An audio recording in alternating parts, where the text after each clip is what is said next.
నమస్కారం, ఘంటారావానికి స్వాగతం. ముందుగా ప్రధాన అంశాలు. వేట కొడవళ్ల నుంచి గొడ్డలికి మారడం వైసీపీ విధానమన్న చంద్రబాబు. ఐటీ నుంచి క్వాంటం దిశగా ఎదగటమే టీడీపీ పద్ధతని స్పష్టీకరణ. రాష్ట్రంలో ఏ పాలసీ చేసినా యువత కోసమే, అవకాశాలను అందిపుచ్చుకోవాలని చంద్రబాబు పిలుపు.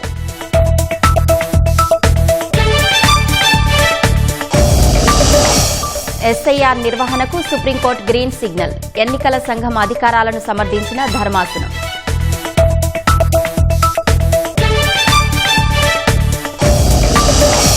నీట్ యూజీ పేపర్ లీకేజీ కేసులో మరో 2 అరెస్టు. సీబీఐ అదుపులో వైద్యుడు, ఫిజిక్స్ అధ్యాపకులు.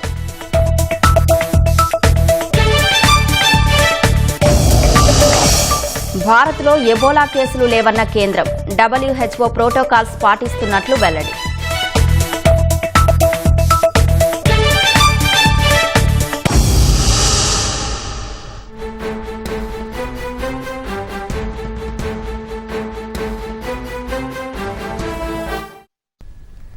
సర్ను నిర్వహించే అధికారం ఎన్నికల సంఘానికి ఉందని సుప్రీంకోర్టు ప్రధాన న్యాయమూర్తి జస్టిస్ సూర్యకాంత్ నేతృత్వంలోని ధర్మాసనం స్పష్టం చేసింది. మరింత సమాచారం మా ప్రతినిధి అరుణ్ అడిగి తెలుసుకుందాం. అరుణ్, సర్ నిర్వహణపై దాఖలైన పిటిషన్లపై సుప్రీంకోర్టు తీర్పునకు సంబంధించిన వివరాలేంటి?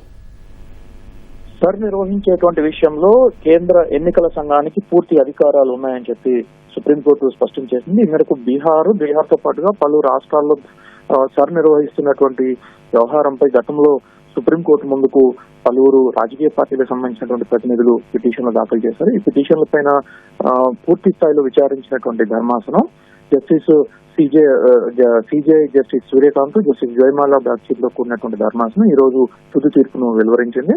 సర్ నిర్వహించేటువంటి అధికారం కేంద్ర ఎన్నికల సంఘానికి పూర్తిగా ఉందని, ఈ విషయంలో ఓటర్ల జాబితాలో పౌరసత్వాన్ని నిర్ధారించేటువంటి పూర్తి అధికారాలు కేంద్ర ఎన్నికల సంఘానికి మాత్రమే ఉన్నట్లుగా స్పష్టం చేసింది. అయితే కేంద్ర ఎన్నికల సంఘం నిర్వహించేటువంటి ఈ విషయంలో కేంద్ర ఎన్నికల సంఘం ఇచ్చినటువంటి అనేక వివరణలు, కారణాలు తమకు పూర్తి నిర్ధారణకు వచ్చేందుకు దోహదపడ్డాయని చెప్పి సుప్రీంకోర్టు స్పష్టం చేసింది. ఒకటి, సార్ ఇప్పటికి నిర్వహించి అంటే పూర్తి స్థాయిలో ఓటర్ల జాబితాకు సంబంధించినటువంటి మార్పులు, చేర్పులు వాటన్నిటిని పరిశీలన చేయడము ఇవన్నీ నిర్వహించి ఇప్పటికీ దాదాపు 4 దశాబ్దాలు అవుతున్నట్లుగా కేంద్ర ఎన్నికల సంఘం సుప్రీంకోర్టుకు వివరించింది.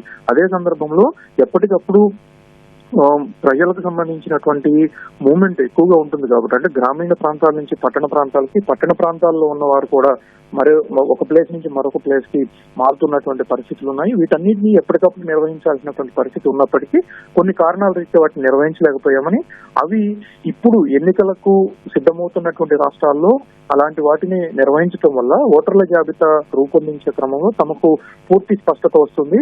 ఓటర్లు కూడా తమ ఓటు హక్కును ఎక్కడైతే నివాసం ఉన్నారో అక్కడ వినియోగించుకోవడానికి ఆస్కారం ఉంటుంది కాబట్టి అందుకు అనుగుణంగానే తాము ఈ పద్ధతిని పాటిస్తున్నామని, ఇందులో ఎక్కడ లోటుపాట్లకు తావు లేకుండా పనిగట్టుకొని కొన్ని చోట్ల వాటన్నిటిని రిమూవ్ చేస్తున్నట్లుగా వస్తున్నటువంటి ఆరోపణలకి తాము పూర్తి స్థాయిలో అన్ని అనుభవించిన తర్వాత, అన్ని పరిశీలించిన తర్వాత, ప్రతి ఒక్కటి అబ్జర్వ్ చేసిన తర్వాతనే తాము తుది జాబితాను వెలువరిస్తున్నట్లుగా సుప్రీంకోర్టుకు ఎన్నికల సంఘం స్పష్టం చేసింది. సో ఈ కారణాలు వీటన్నిటితో పాటుగా ఆయా రాష్ట్రాల్లో ఉన్నటువంటి పరిస్థితులు, మారుతున్నటువంటి పరిస్థితులకు అనుగుణంగా కేంద్ర ఎన్నికల సంఘం చేపడుతున్నటువంటి మార్పులు, చేర్పులు వీటన్నిటిని తాము పరిశీలించిన తర్వాత వివరణాత్మకంగా తాము అన్నిటినీ చూసిన తర్వాతనే తాము ఈ తీర్పు ఇస్తున్నట్లుగా సిజే సూర్యకాంత్ నేతృత్వంలోని ధర్మాసనం తీర్పులో స్పష్టం చేసింది. ఈ కారణంగా అయితే కేంద్ర ఎన్నికల సంఘం నిర్వహించే విషయంలో పక్షపాత ధోరణి కానీ, ఏకపక్షంగా వ్యవహరించే విధానం కానీ ఉండకూడదని, పౌరులకు తగినటువంటి రీతిలో సౌకర్యవంతంగా ఉండే విధంగానే వ్యవహరించాలని, ఈ విషయంలో ఎన్నికల సంఘం జాగ్రత్తగా వ్యవహరించాల్సి ఉంటుందని చెప్పి కేంద్ర ఎన్నికల సంఘానికి సుప్రీంకోర్టు ఈ సందర్భంగా కొన్ని సూచనలు కూడా జారీ చేసింది. మొత్తం మీద చూసినప్పుడు కేంద్ర ఎన్నికల సంఘానికి సర్ నిర్వహించేటువంటి అధికారం ఉందని, ఓటర్ల జాబితాలకు సంబంధించినటువంటి విషయంలో తుది అధికారం కేంద్ర ఎన్నికల సంఘానికి ఉంటుంది తప్ప మిగతా ఎవరు జోక్యం చేసుకోవడానికి అవకాశం లేదు అని చెప్పి సుప్రీంకోర్టు తన తీర్పులో స్పష్టం చేసింది. ధన్యవాదాలు అరుణ్.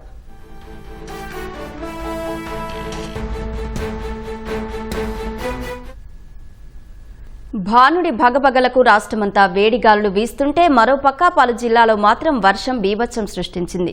పల్నాడు జిల్లా క్రోసూరు మండలంలో ఈదురుగాళ్లతో కూడిన భారీ వర్షం కురిసింది. గాలివాన ధాటికి అనంతవరంలో ప్రసన్నాంజనేయ స్వామి ఆలయ ధ్వజస్తంభం విరిగిపడింది. గాలివాన ధాటికి పలు ప్రాంతాల్లో విద్యుత్ స్తంభాలు నేలకొరిగాయి. విప్పల్ల బస్ షెల్టర్ సమీపంలో తుమ్మ చెట్లు విద్యుత్ స్తంభాలపై పడడంతో వైర్లు తెగిపడ్డాయి. విద్యుత్ సరఫరాకు తీవ్ర అంతరాయం ఏర్పడింది. కోనసీమ జిల్లాలో తెల్లవారుజాము నుంచి ఈదురుగాళ్లతో కూడిన భారీ వర్షం కురిసింది. రోడ్లన్నీ జలమయమయ్యాయి. జనజీవనం స్తంభించిపోయింది. అమలాపురం, పి గన్నవరం, అంబాజీపేట, మామిడి కుదురు, రాజోలు, అల్లవరం తదితర ప్రాంతాల్లో వర్షం పడింది. అకాల వర్షాలతో ధాన్యం రైతులు ఆందోళనలో ఉన్నారు. వారం రోజులుగా అధిక ఉష్ణోగ్రతలతో అల్లాడిపోతున్న ప్రజలకు ఈ వాన కాస్త ఉపశమనం కలిగించింది. ఆరోగ్య రంగంలో ఏఐను వినియోగించడంలో ఆంధ్రప్రదేశ్ ప్రభుత్వం పొరుగు రాష్ట్రాలకు ఆదర్శంగా నిలిచిందని national health authority joint secretary Kiran Gopal Vaska వెల్లడించారు. మంగళగిరి రతన్ టాటా ఇన్నోవేషన్ హబ్లో జరిగిన ఏఐ ఆధారిత ఆరోగ్య వ్యవస్థ భాగస్వాముల సదస్సులో ఆయన ముఖ్య అతిథిగా పాల్గొన్నారు. ఏఐ ఆధారిత వైద్య పరికరాలను కొనుగోలు చేసేందుకు పాలసీని రూపొందిస్తున్నామన్నారు. రాష్ట్రంలోని ఆరోగ్య రంగంలో అత్యంత అత్యాధునిక సాంకేతిక విజ్ఞానాన్ని ఉపయోగించే అంకుర సంస్థలను ఆహ్వానిస్తున్నామని Ratan Tata innovation hub CEO Dhatri Reddy తెలిపారు. దీనికోసం పెట్టుబడిదారులతో ఇన్వెస్టర్ల ఆర్మీని తయారు చేస్తున్నట్లు చెప్పారు. రాష్ట్ర ఆరోగ్య రంగాన్ని పటిష్టం చేసేందుకు ప్రభుత్వంతో పాటు స్టార్టప్లు, టెక్నాలజీ పార్ట్నర్స్, అకాడమిక్ సంస్థలు, డెవలప్మెంట్ ఏజెన్సీల నుంచి సహకారం అవసరమని రాష్ట్ర వైద్య ఆరోగ్య శాఖ కార్యదర్శి సౌరభ్ గౌర్ పేర్కొన్నారు. We have now moved to a stage we are saying how artificial intelligence can help the way healthcare is delivered in our country.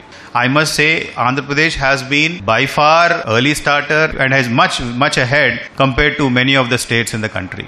Be it creation of Aabhas, be it creation of health records. In fact, we just recently touched 100 crore health records linked with Aabha, and Andhra Pradesh has been a major contributor in creation of these health records.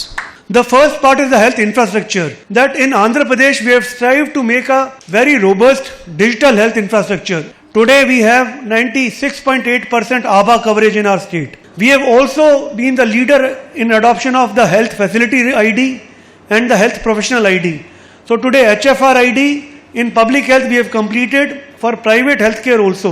We have done around 60%. Over the last 7 months, RTIH has been able to act as the engine for the innovation ecosystem in the state. We focused on helping founders through their life cycle. Along with that, focusing on the funding and increasing the vibrancy of the funding part in AP has also been a priority for RTIH. Accordingly, we've been successful in partnering with SIDBI and creating a seed fund of 20 crores from SIDBI along with a 10% matching grant from AP. We are also working towards establishing an alternative investment fund anywhere to the tune of 500 crores. Very ambitious, but we are on it. My team is on it, and very soon we promise to deliver on that as well. Apart from that, through the Andhra Pradesh Innovation Society, we have been supporting startups through grants. వెంటిలేటర్పై ఉన్న aqua సాగును ప్రభుత్వం ఆదుకోవాలని రాష్ట్ర aqua రైతుల సంఘం నాయకులు కోరారు. ఏలూరు జిల్లా కైకలూరులో డెల్టా ఆక్వా ఫార్మర్స్ అసోసియేషన్ ఆధ్వర్యంలో రైతులు ఎదుర్కొంటున్న సమస్యలపై సమావేశం నిర్వహించారు. రొయ్య రైతుల సమస్యలను పరిష్కరించేలా క్యాబినెట్ సబ్ కమిటీ ఏర్పాటు చేయాలని రైతులు డిమాండ్ చేశారు. సిండికేట్ వ్యవస్థను పూర్తిగా నిర్మూలించాలని, ప్రభుత్వమే ధరను నిర్ణయించేలా స్థిరీకరణ చేపట్టాలని కోరారు. ఎలక్షన్ సమయంలో ప్రభుత్వం మనకి రూపాయిన్నరకే యూనిట్ విద్యుత్ అందిస్తామని హామీ ఇచ్చారు. దాని ప్రకారం ఆక్వా, నాన్ ఆక్వా జోన్ అనే తేడా లేకుండా, సన్నకారు, చిన్న, పెద్ద రైతులు అని తేడా లేకుండా అందరికీ విద్యుత్ సబ్సిడీలు అందించాలని కోరుకుంటున్నాను. రాష్ట్ర ఆర్థిక పరిస్థితి బాగాలేకపోయినా ఎన్నో ఉచిత పథకాలు ఎటువంటి ఆటంకం లేకుండా ఇస్తున్న మన ప్రభుత్వం మన ఆక్వా రైతులకు కూడా విద్యుత్ సబ్సిడీలు అందించి దానివల్ల ఎంతో పెట్టుబడి నిరంతరం కష్టపడుతూ లక్షలాది మందికి ఉపాధి కల్పిస్తున్న ఆక్వా రైతులకి ప్రోత్సాహంగా ఉంటుందని తెలియజేసుకుంటున్నాను. దయ ఉంచి నారా చంద్రబాబు నాయుడు గారు, డిప్యూటీ సీఎం పవన్ కళ్యాణ్ గారు ప్రస్తుతం ఆకా పరిశ్రమ వెంటిలేటర్లు ఉంది కాబట్టి మీరు మా కష్టాలను గుర్తించి మా రైతు సోదరులు ఏమనుకుంటున్నారంటే ఉద్యమం చేస్తే స్పందించామని అనుకుంటున్నారు. కానీ మీకు ఇంటెలిజెన్స్ ద్వారా ప్రస్తుత పరిస్థితులు ఇక్కడ జరిగే ప్రతి విషయం కూడా మీ నోటీసులో ఉంటుంది. కానీ రైతుని చిన్నచూపు చూస్తున్నారని చెప్పేసి కూడా మేము అనుకుంటున్నాం. దయవుంచి ఈ మధ్యకాలంలో మా నుంచి వేలాది కోట్ల రూపాయలు ఈ డబ్బులు మాత్రం ఈ ఎక్స్పోర్టర్లు దోసేసి ఉన్నారు. దాని నుంచి మీరు దాని మీద సమగ్రంగా దర్యాప్తు జరిపి రైతులకు నేరుగా కనుక అది కనుక ఇప్పించగలిగితే రైతు బాంధవుడికి గుర్తించడం జరుగుతుందని చెప్పి ఆశిస్తున్నాం. దేశంలో కొత్త ఆదాయపు పన్ను చట్టం అమలుకు సమయం ఆసన్నమైంది. 2026-27 ఆర్థిక సంవత్సరం నుంచే ఐటీ చట్టం 2025ను అమలు చేసేలా కార్యాచరణ సిద్ధమైంది. పన్ను రిటర్నులను సులభంగా వేగంగా దాఖలు చేసేలా కేంద్రం అనేక మార్పులు చేసింది. అయినప్పటికీ కొత్త ఐటీ యాక్ట్లో నియమ నిబంధనలు ఏంటి, ఐటీ రిటర్న్స్ ఎలా ఫైల్ చేయాలన్న దానిపై ట్యాక్స్ పేయర్స్లో చాలా సందేహాలున్నాయి. అందుకే నూతన చట్టంపై ఐటీ శాఖ విస్తృత ప్రచారం చేపట్టింది. ఇందులో భాగంగా విజయవాడ కృష్ణా జిల్లా కేంద్ర సహకార బ్యాంకు సమావేశ మందిరంలో అవగాహన సదస్సు నిర్వహించారు. Statement of financial transaction SFT, ఈ ఫైలింగ్, అపరాధ రుసుములు, ఖాతాల నిర్వహణ, నగదు లావాదేవీలు, డిపాజిట్లు తదితర అంశాలను వివరించారు. How to file their SFT within the due date in proper manner. ఎట్లా ఫైల్ చేయాలి, ఏమిటి, ఏ ఫారము, ఏ నంబర్లలో ఫైల్ చేయాలి అనేది ఈ 31 మార్చ్ 2026కి సంబంధించిన డేటాని ఎందులో ఎలా పొందుపరిచి డిపార్ట్మెంట్కి ఫైల్ చేయాలి అనే ఆస్పెక్ట్ మీద ఒక అవగాహన సదస్సు అనేది ఇప్పుడు క్రియేట్ చేశాము. యాక్ట్ 1961 నెక్స్ట్ ఇయర్ నుంచి, అంటే ఇప్పుడు ఈ ప్రజెంట్ ఆర్థిక సంవత్సరం ఫైనాన్షియల్ ఇయర్ 2026-27 సంబంధించి ఇన్కమ్ ట్యాక్స్ యాక్ట్ 2025 అనేది అప్లికబిలిటీ వస్తుంది. అది నెక్స్ట్ ఇయర్ ఫైనాన్షియల్ ఇయర్ నుంచి మనం దాన్ని ఆ ప్రొవిజన్స్, ఆ యాక్ట్లో మారిన form numbers, income tax returns ఇవన్నీ చూసుకొని దాని ప్రకారము ఎలా ఫాలో అవ్వాలి అనే దాని మీద కూడా ఇప్పుడు అవగాహన అనేది క్రియేట్ చేశాము. ఈ డీటెయిల్స్, ఎస్ఎస్సి యొక్క pan details, transaction details intimate చేయడం వల్ల ఏమవుతుందంటే, సో టు ట్యాక్స్ మన బ్లాక్ మనీ అనేది తగ్గించుకోవడానికి ఎవరైతే డిపాజిట్స్ చేశారో వాళ్ళ డీటెయిల్స్ ఇంటిమేట్ చేస్తున్నారు కాబట్టి, సో డిపార్ట్మెంట్ వాళ్ళ రిటర్న్స్ ఫైల్ చేస్తున్నారా లేదా అనేది చెక్ చేసుకుంటారు. సో దట్ మన కంట్రీలో బ్లాక్ మనీ అనేది తగ్గే అవకాశం ఉంటుంది. And to curb the tax evasion, అంటే ట్యాక్స్ ఎవేజన్ని తగ్గించడానికి రిపోర్ట్ అయింది కాబట్టి ఈ ట్రాన్సాక్షన్ మనం కంపల్సరీ ఊగుతోందని స్థానికులు ఫిర్యాదు చేయడంతో అధికారులు సంరక్షణ చర్యలు చేపట్టారు. ప్రస్తుతానికి విగ్రహాన్ని తాళ్లతో కట్టారు. అధికారులతో కలిసి విగ్రహాన్ని పరిశీలించిన కాంట్రాక్టర్ ఉన్నతాధికారుల ఆదేశాలను బట్టి తదుపరి చర్యలు తీసుకుంటామని చెప్పారు. 2025 డిసెంబర్ 13న 70 అడుగుల మెస్సీ విగ్రహాన్ని గోట్ ఇండియా టూర్లో భాగంగా భారత్ వచ్చిన మెస్సీ ఆవిష్కరించాడు. అయితే ఇటీవల ఆ విగ్రహం గాలికి ఊగుతోందని, దానివల్ల ప్రమాదం పొంచి ఉందని స్థానికులు ఫిర్యాదులు చేస్తున్నారు. విగ్రహాన్ని తరలించాలని అధికారులకు విజ్ఞప్తి చేస్తున్నారు. ఈ నేపథ్యంలోనే విగ్రహం పరిస్థితిని అధికారులు పరిశీలించారు. రెవెన్యూ సమస్యలున్నాయా? ఊరిలో కుళాయిలు రావడం లేదా? పారిశుద్ధ్యంపై ఫిర్యాదులున్నాయా? వీటిపై వినతులు సమర్పించేందుకు కార్యాలయాల చుట్టూ తిరగాల్సిన అవసరమే లేదు. ఎందుకంటారా? అధికారులే నేరుగా మీ దగ్గరకు వస్తారు, సమస్య వింటారు, వినతి పత్రం స్వీకరిస్తారు. ప్రజల సమస్యల పరిష్కారానికి కలెక్టర్లు వినూత్న కార్యక్రమాలతో ముందుకెళ్తున్నారు. ఇందులో భాగంగా ప్రకాశం జిల్లా కలెక్టర్ పల్లె నిద్ర చేస్తున్నారు. ప్రతి శుక్రవారం ఓ గ్రామాన్ని ఎంచుకొని జనాలతో మమేకమవుతున్నారు. ఇంతకీ పల్లె నిద్ర షెడ్యూల్ ఎలా ఉంటుంది, ప్రజలకు ఎలా ఉపయోగపడుతుందనే అంశాలపై కలెక్టర్ రాజాబాబుతో మా ప్రతినిధి రామకృష్ణ ముఖాముఖి.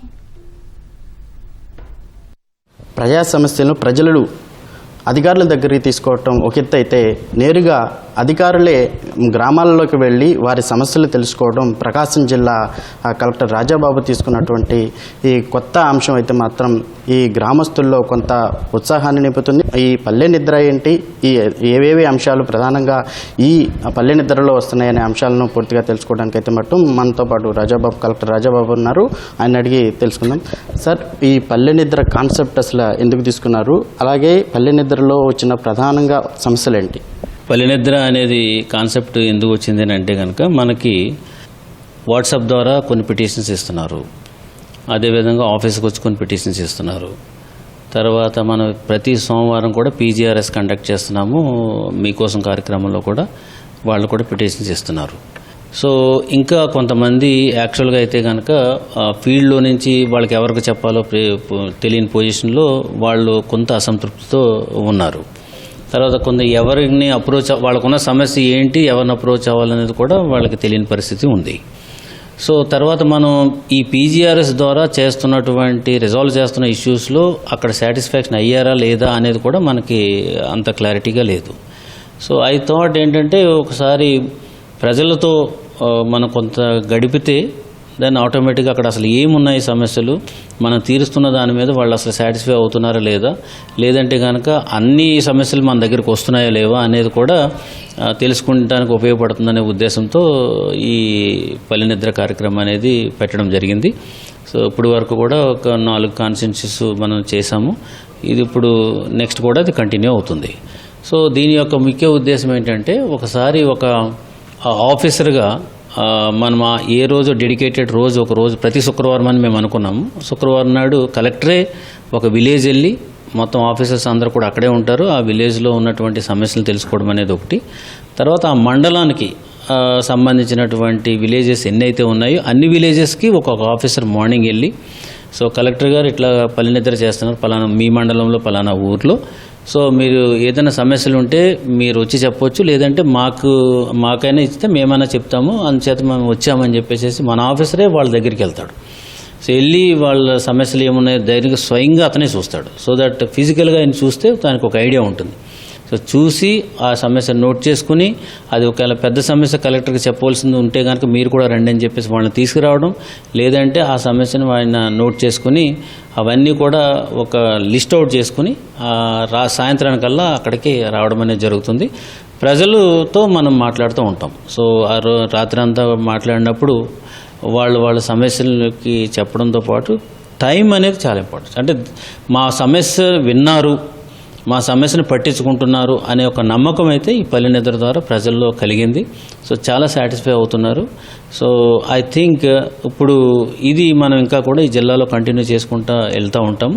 దీని ద్వారా ఏంటంటే ఆఫీసర్ కూడా తనకి ఈ సమస్య ఉంది ఈ ఊర్లో అనేది కూడా ఆఫీసర్ కూడా తెలుస్తుంది. సో అల్టిమేట్గా గవర్నమెంట్ ఉద్దేశం ఏంటంటే ప్రజల యొక్క సమస్యల్ని సామరస్యంగా పరిష్కరించాలి, ప్రజల యొక్క పాలన మీద సంతృప్తి స్థాయి పెంచాలి.